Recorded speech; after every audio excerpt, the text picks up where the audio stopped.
This meeting to order. Is there any public comment? There's none, so we'll move right into the topic for today: commuter services in Cumberland County. Jennifer, Holly, thanks for being here. The floor is yours. Well, back in April, PA Commuter Services did a presentation to the Board of Commissioners. I believe it was at a finance meeting as well. And following that meeting, we were directed to investigate how could we bring commuter services to Cumberland County and the employees of Cumberland County. So Jennifer has been working with the information that commuter services provided, as well as looking at the current environment for our employees and their parking and commuting. And we've developed a presentation for the commissioners on what we believe could be options on moving commuter services into the county. So I'll let Jennifer take the lead. Thank you, Holly. As Holly was saying, this presentation is going to outline the options that the county has with regards to implementing a commuter services program. There are basically two options that we can consider: the Commuter Services of PA, which is a federally funded program, and a flexible spending account, which is a tax saving program where contributions are made by the employee. It is important to note, though, that the county does not need to choose between the two programs, but both of them can be implemented together. All right, so the first option is the PA Commuter Services, which previously, as Holly mentioned, did a presentation at an April finance meeting. So just to recap the presentation and the program that they have to offer. There is no fee to either the employee or the employer for their program, for their services. They assist employees with finding alternatives for commuting to work.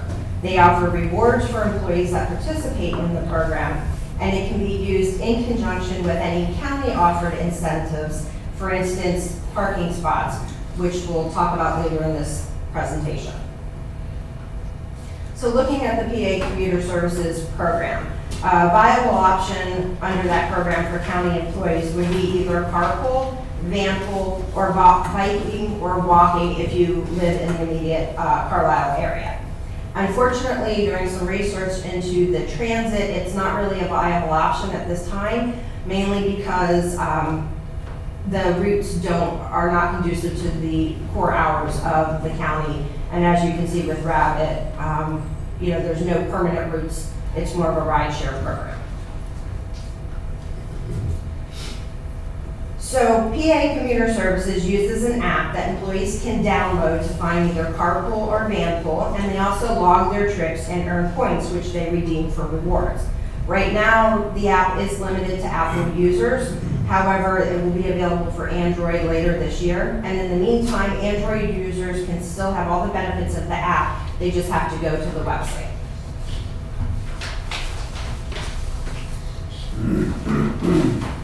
In talking with PA Commuter Services, they strongly recommend that we survey employees to determine what type of transportation they're currently using, what options employees would be interested in using, so that we can tailor our program to meet their needs and be successful.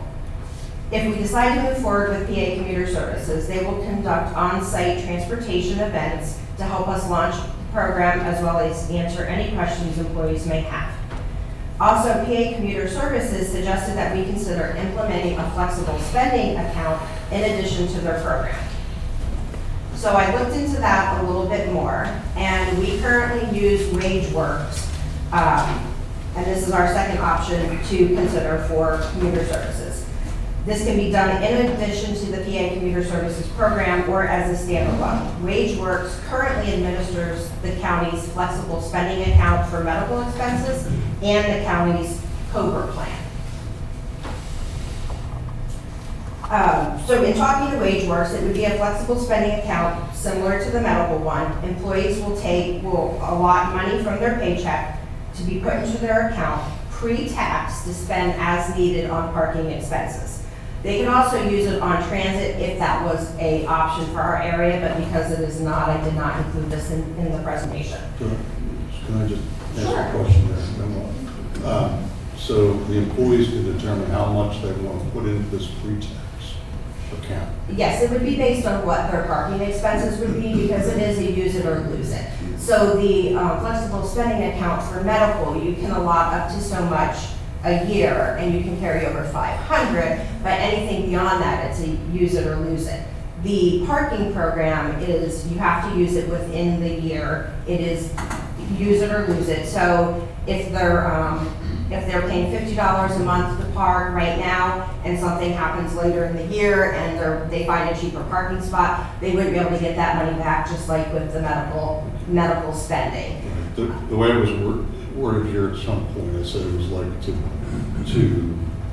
toward their commute. And what I was questioning about that, the cost of the commute, is, are we just including parking? Is that all that they would be putting in there, or are we including,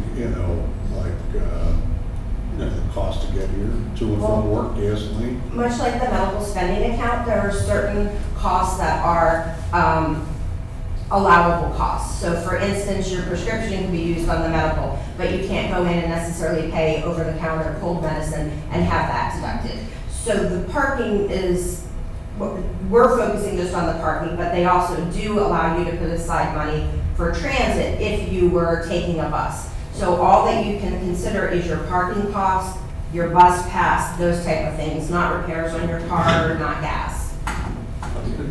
But since we don't appear to line up well on any CAT schedules, I believe HR is focused on the parking.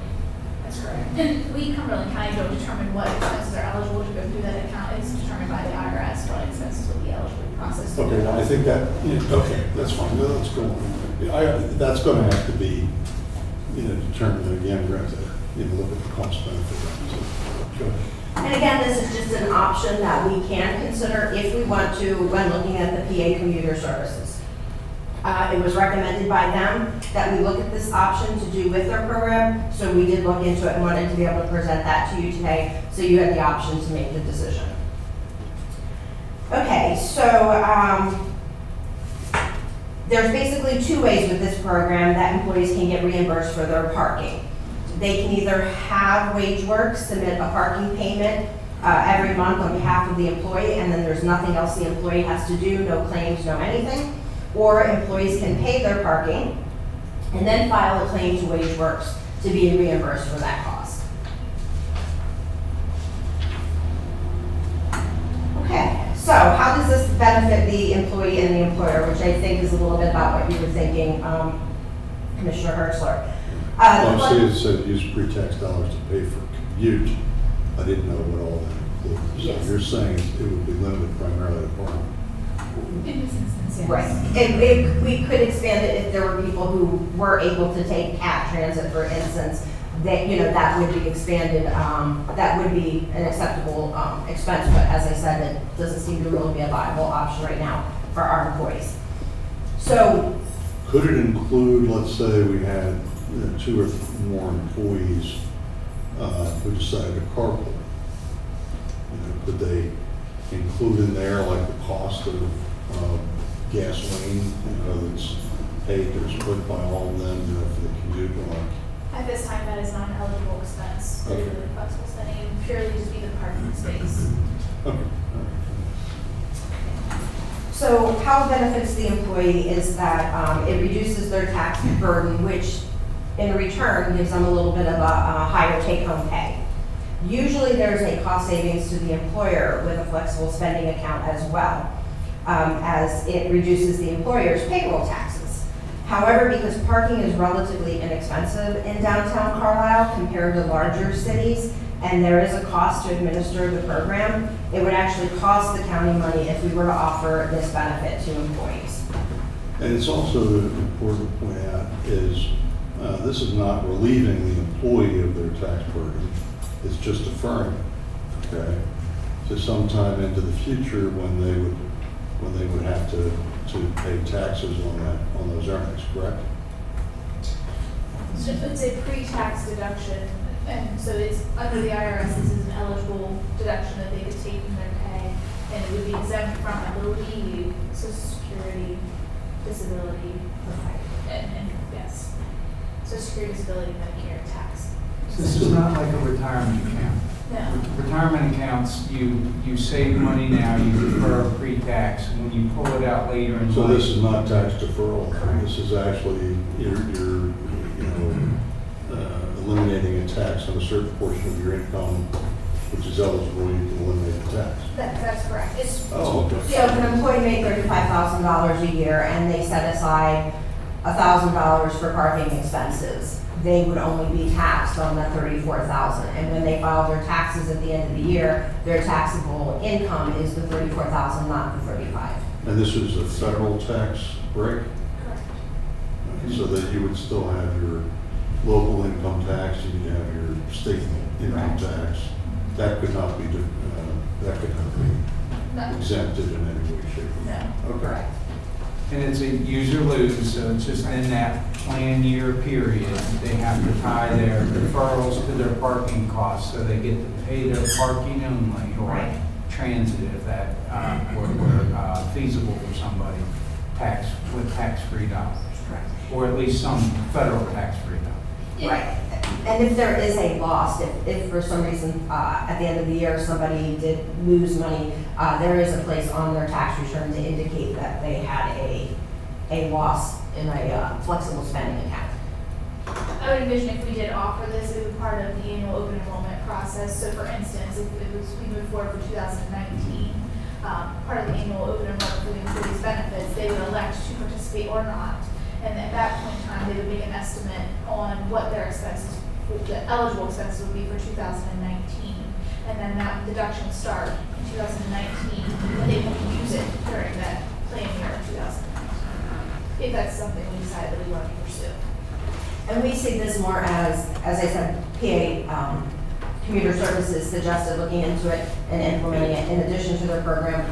We're seeing it as more as not a way to, as far as commuting and reducing cars on the road, but more so as a benefit to employees to help them maybe get a few extra, dollars in their paycheck to help. with So expenses. this would be available to all employees, whether or not they carpool or take advantage of the bus or. Correct. Much like the medical flexible spending account, we don't limit who can, and can't participate. It's a benefit offered to all county employees. But then you say there's a cost to the county, do you have that? Yes, and that's the next slide, sir. This slide shows the costs that are associated with WageWorks administering the county's medical flexible spending account, as well as our COBRA plan. And then to add the parking program, it would be a one-time $500 implementation fee and a monthly fee of $5 per employee who participates in the program. I'll show you what that equates to here in a couple slides. The next slide shows the potential cost savings to an employee based on the amount that they pay for parking each month. So as you can see, the lowest parking we're able to find in the Carlisle area is $30. The most expensive is $50. The 19.65 is the average FICA rate of employees, and that would be their monthly and yearly savings. It's not a significant amount, but to some people, every dollar does count. The next slide actually shows costs or savings to the county. So your savings or cost depends on how many people participate. And what I did is did it based on an average cost of parking in the Carlisle area, which is $38.75. And as you will see in the first spreadsheet up there, it will actually cost the county money to offer this program because of the parking cost being so low in the downtown area. So for every 20 participants, 50 or 100, it shows you, we would save money on the payroll taxes, but then the amount that we would pay to have the program administered would, offset any of those, savings. Just to give you an example, if we were an employer in Harrisburg or a larger city where average monthly cost of parking is $120 a month or more, you would actually, even with the fees to administer the program, we would actually still see a savings. I think the downfall, and I've talked to USI as well as, and they communicated with WageWorks, I think the downfall for us on the flexible spending for the parking is that there's not a huge cost, there's not really savings to the county, a little bit to the employer or employee, but that's because our rates are so low in Carlisle compared to other places. Any questions on that before we move over to the employee survey?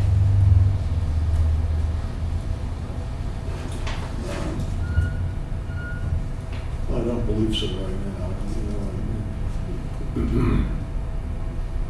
So what is the, if you park, if you're a county employee, you get parking in the county garage here, Moffett Street garage, let's say, or I'm not sure what is the cost per month for an employee to park? I've seen this $50. It ranges from $30 per month to $50 per month, depending on where you park in the downtown area. The parking garage, I believe, offers a discount to county employees of $10, which brings it down to $40. But I understand there is sometimes there is a waiting list. That's correct.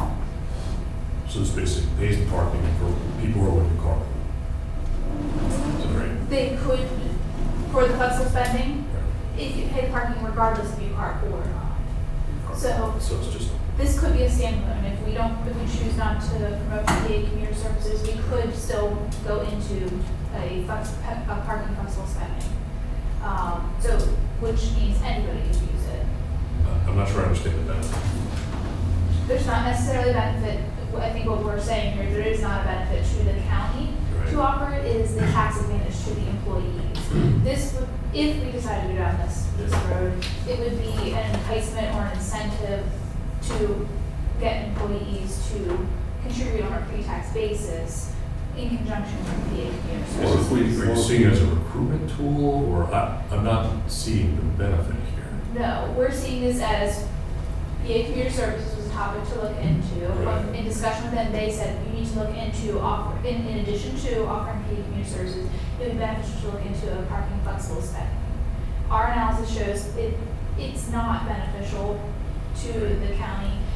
If we had parking that costs sort of higher, it could be used as a recruitment incentive. And as a result of the low rates, we're subsidizing it. Correct. But to what end? Why some employees would have it and some would not, I'm not clear on. That would be an individual I think decision on that. it's a preference, really. A couple slides ago about the savings, the tax savings to the employees. This determining, the administrative, I don't want to say hassle, but the administrative burden of having to submit my parking plans versus just going and paying. Is it worth $70.74 a year to me? I don't know. And it would be an individual preference. And that's some of the information we're looking to flesh out with the survey to understand, is there an interest from our employee base to even engage in a benefit like this? And So the people who don't take advantage of this benefit are going to come back and say they're getting a benefit. I don't want that. I want something commensurate. No, we're not actually giving a benefit. It's us, Cumberland County, Right. kind of being the The conduit by administering a program. Correct. So if you want to say that the paperwork associated with it. $5 per month, that per person per month the county pays the benefit, then possibly yes, that could be perceived as a benefit. But at this point, that would be the only, it's a pass-through essentially. All right. Yeah, I mean, the way I understand this is this has really nothing to do with encouraging carpooling. This has to do with providing some kind of a benefit to our employees who have a parking expense. And if they want to take advantage of this, it's fine. There's a cost involved, or somewhat of a cost involved to the county. Depends on how many people actually take advantage of it. But it has nothing really to do in terms of encouraging carpooling, unless we're going to restrict this program to just those people who carpool. That is a valid point, yes. But I think what our thought process was, if we're going to engage in commuter services as a whole for Cumberland County, we need to look at everything that could be potentially a part of commuting, parking, whatever it may be. So as part of that, we looked into a flexible spending account. And it was strongly encouraged by the PA Commuter Services to look at offering this in conjunction with theirs. So after I started doing the numbers for this presentation and was shocked that we would actually be, we wouldn't be saving the money that I had anticipated. I did reach out to USI, they reached out to WageWorks and had them double check the numbers and everything. And they verified what I had thought, which was parking costs are so low, in Carlisle compared to some of the larger cities. That's why we don't see the same benefit as, that example there on the bottom.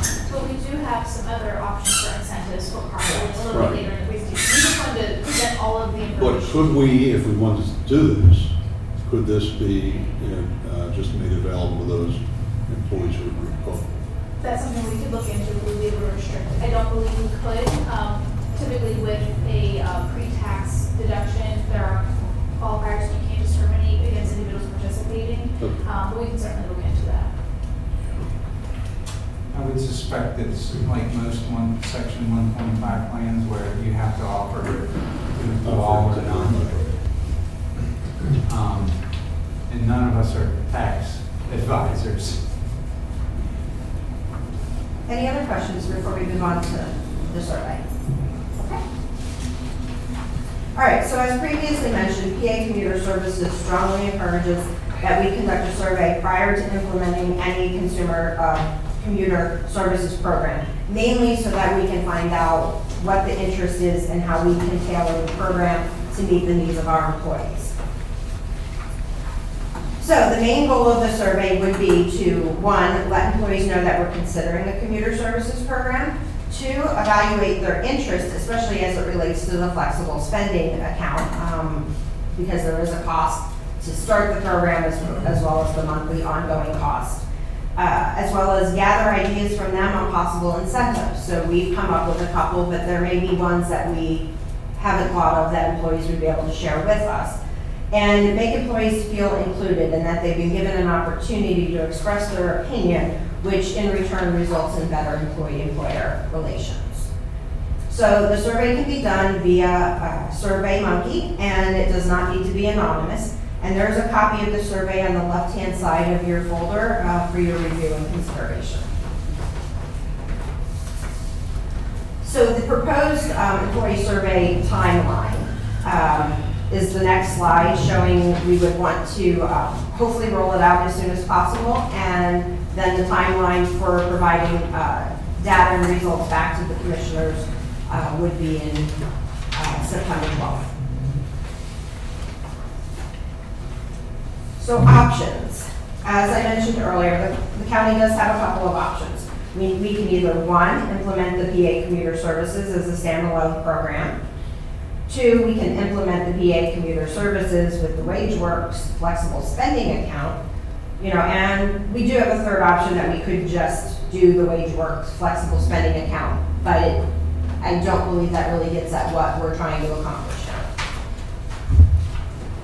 So program options. This is a side-by-side comparison for you of the 2 programs. Again, remembering that we can implement both of them if we choose so. The Commuter Services program is free. It'll help employees find commuting options. They offer awards, and it will decrease the number of cars that you will see on the road. A flexible spending account, it has an implementation cost as well as monthly fees for the employer. It does save the employee money by deducting the parking cost pre-tax. However, it does not decrease the number of cars on the road as we are presenting it today as available to all employees. Yeah, here's where I think you need to, when you need to provide the definition to say, can you really pay for parking, or employees can use pre-tax dollars to pay for parking. You know what I'm saying? Because if you say community way to pay for commuting costs, I'm thinking everything. Fair enough. And it's a good point. It is a very good point. We'll definitely keep that for future presentations, so thank you. Okay. So the next slide is, in addition to the incentives that PA Commuter Services can offer, the county has the option of offering incentives as well. For an example, we can offer free parking to those employees who participate in a carpool or a van pool. We currently have approximately 520 employees in the downtown area alone that need to commute and potentially pay for parking. if the county purchased spaces for employees that participate in a carpool or a van pool, it would be an additional cost saving to the employees and an incentive to join a carpool or van pool. The slide shows an example of the cost to the county if we were to purchase 25 spaces at the maximum amount of $50, as well as the number of cars it would take off the road during peak commuting hours.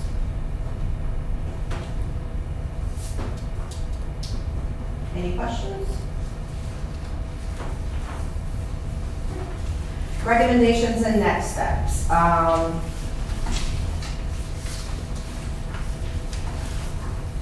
Okay, as highly recommended by the PA Commuter Services, HR is recommending that we issue the survey to all county employees and are requesting approval from the Board of Commissioners today to move forward with that. Our next step would be to, once the survey has been completed and closed, HR would analyze the results and report back to the Board of Commissioners so decisions can be made on how to proceed with the implementation of the Commuter Services program. And again, that would be, do we go with PA Commuter Services alone? Do we combine that with the flexible spending account? And additionally, it would help us have a better sense of the incentive of the parking spaces. Is that a true incentive or a need that could get individuals to participate in commuter services?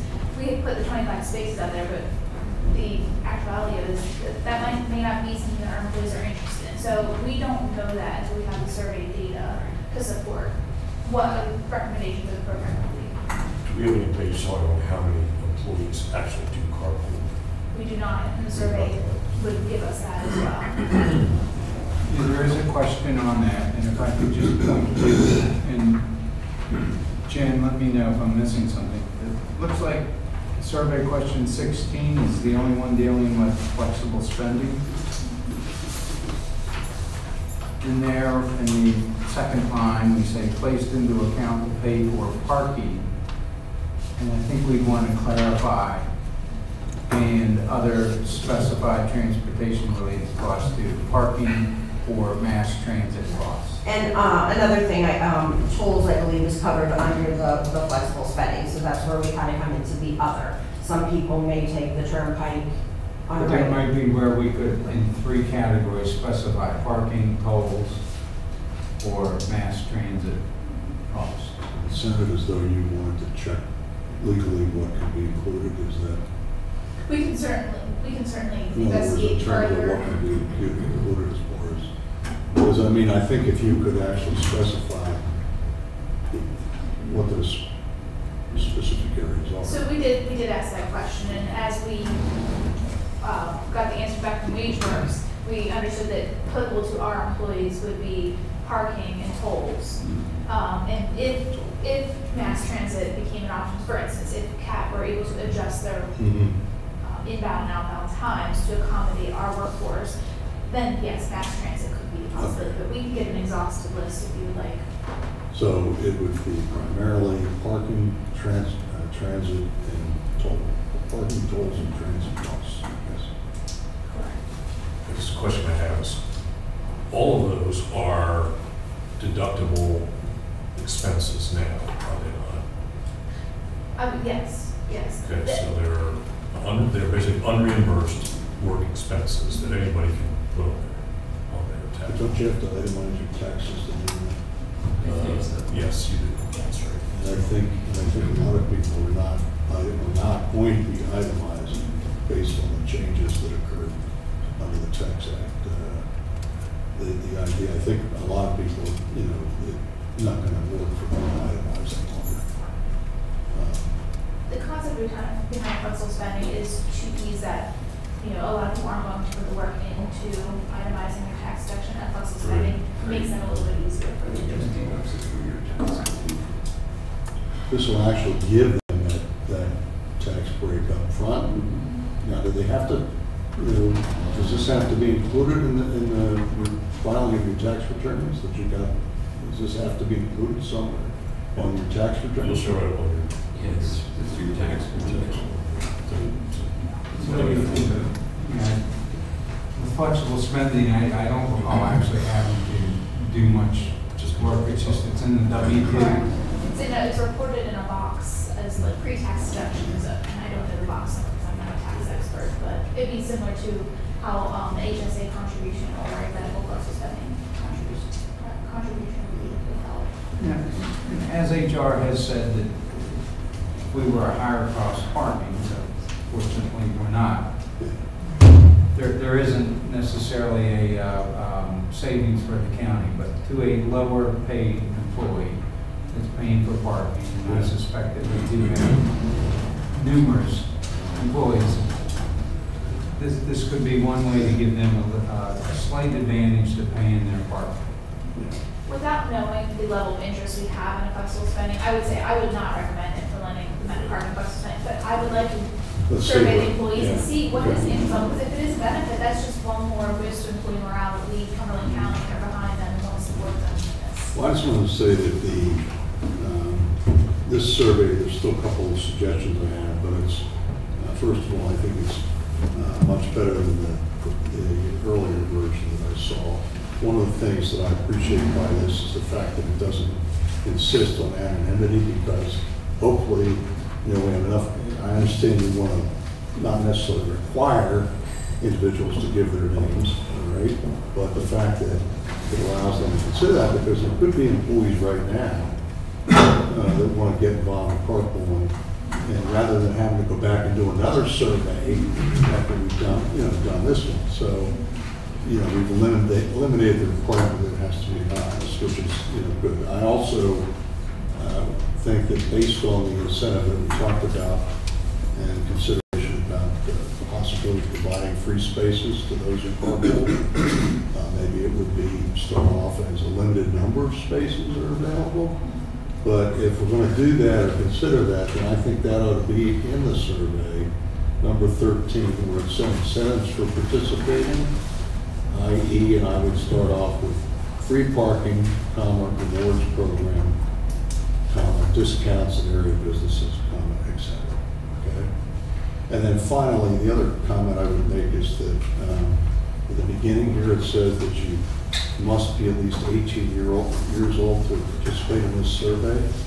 I don't think we're circulating this among 18-year-olds as far as I know. So, I mean, we're circulating this to our employees.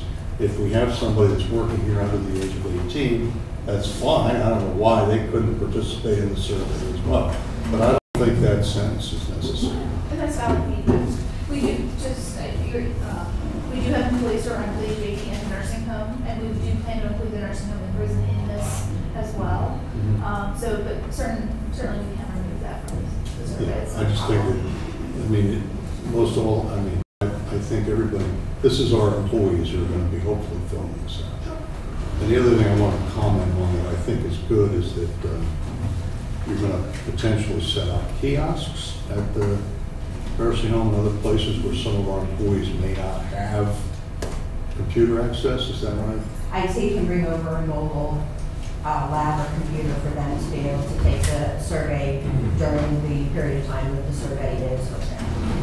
And Rachel had worked with IT already on that prior to her departure. So. We just want to make sure that all of our employees. Absolutely. And DRO, so prison, nursing home, and DRO because they have some issues getting to some things with their computers. Let me just ask, would we still have communications be the one receiving any questions? No, we would direct those to our office. That's on the first page. Yeah. Okay, so this will go out Monday. The date's Yes, still- we can make the changes. We can certainly circulate a updated version after the changes are made if we need to.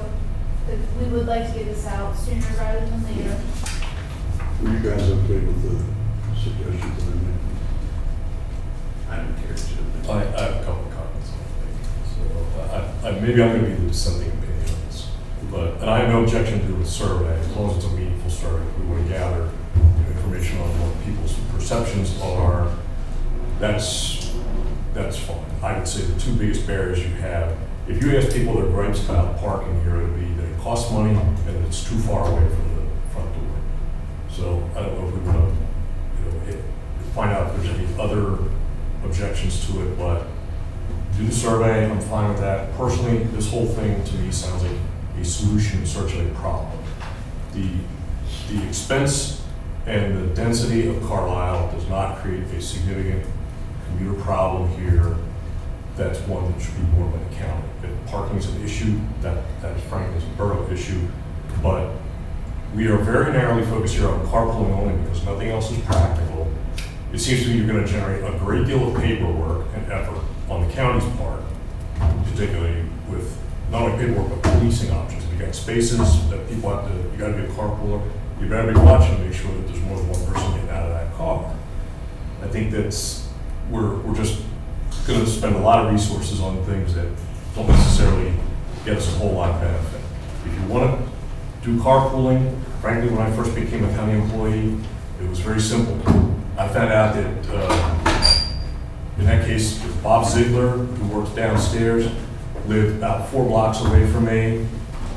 2 days a week I'd drive, 2 days a week he'd drive. And if I didn't have a car available or couldn't drive, I gave him a couple of bucks. So, you know, people can match themselves up, split the parking, split the gas, or take turns, whatever. If people really were interested in carpooling, there are very simple solutions that don't involve a lot of paperwork and a lot of extra wheel spinning, in my opinion, to make that work. We can certainly talk about the benefits of it, but people have to see it as a benefit for themselves, either a cost savings or a convenience factor or time savings. If they're still having to park far away, they're not going to perceive perhaps much benefit.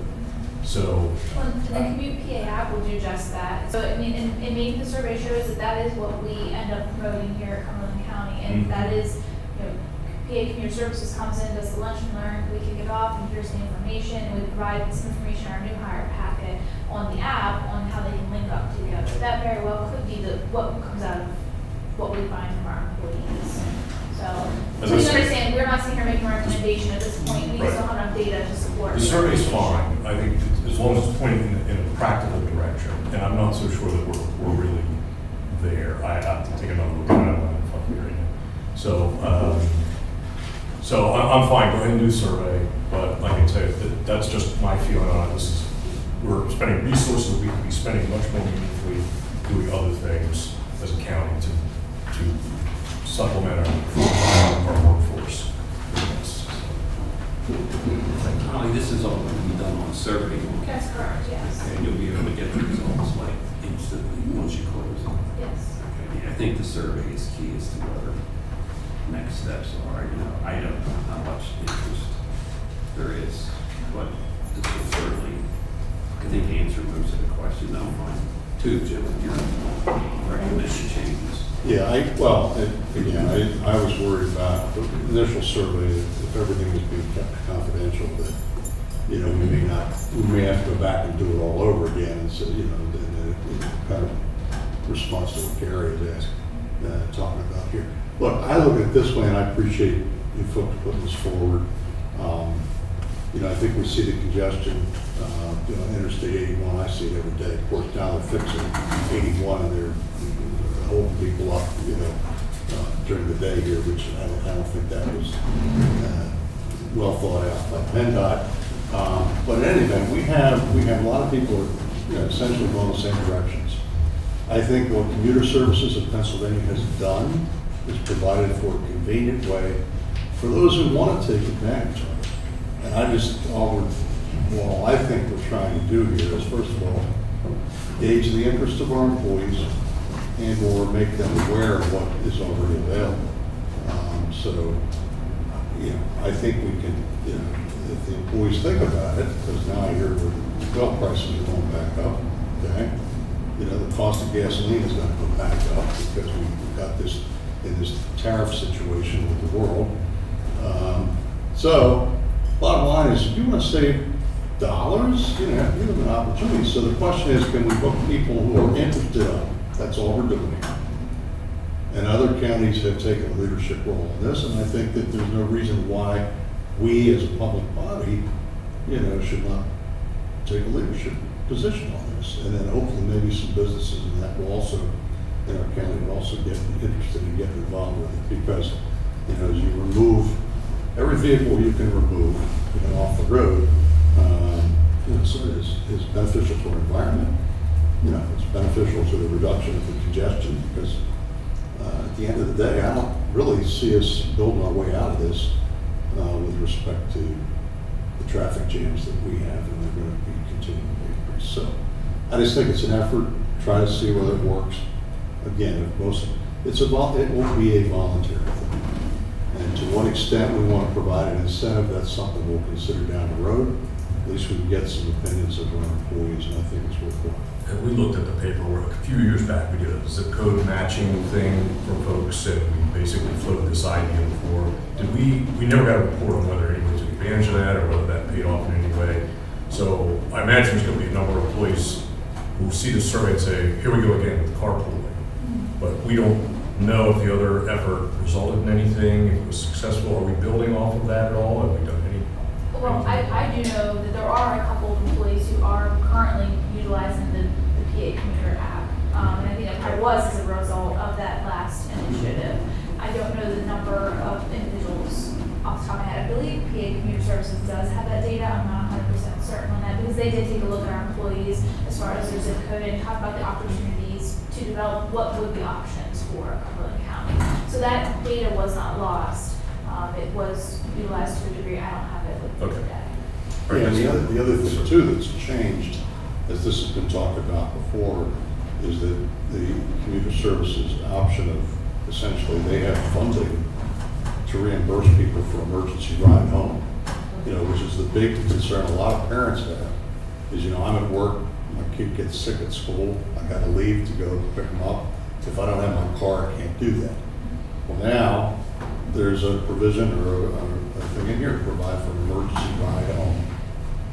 So that helps to relieve that concern that people, parents had with respect to the idea of carpooling before. So anyway, I appreciate all the work you've already put into it. So just to recap, we will make the changes to the survey that have been indicated here today. Gary, if you want an opportunity to review and provide feedback.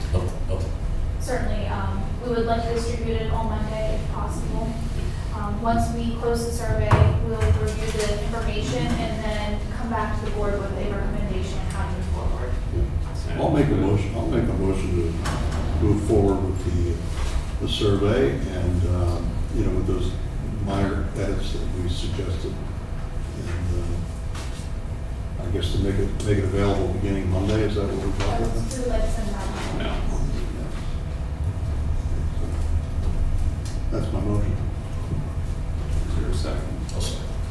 All in favor, say aye. Aye. Thank you. Appreciate it. Thank you. Thank you very much. Any other business that we need to discuss? Is there a motion to adjourn? Okay. We're adjourned. Thank you.